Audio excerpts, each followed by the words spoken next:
Well, even UDP can approach the MPP and tell them to merge with UDP. Menteri BDP yang telah jengwakai pertai berdiri Working President United Democratic Party Bapa Lingdo haka sautrik jemang la Kyntait jingkam Hadien ke Elekshon jonga Sohïong ke UDP kan hapen Shong no haka Liang Pyrshah.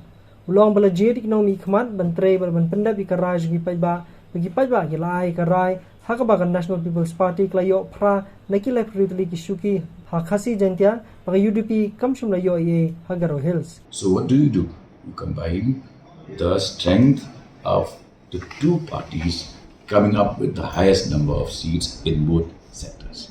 Haba kelipan bala ke NPP kelawan ye kendu iki amalik UDP ban penyeso barki uba pol long babar ke UDP ru kala ban kendu barki NPP ban ong iki ban penyeso syaka UDP.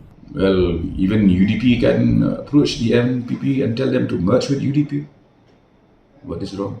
Especially after Sohïong, the tally of the UDP will be double, considering that we had 6 MLAs in the previous house, and now it's going to be 12. So it's a 50% jump.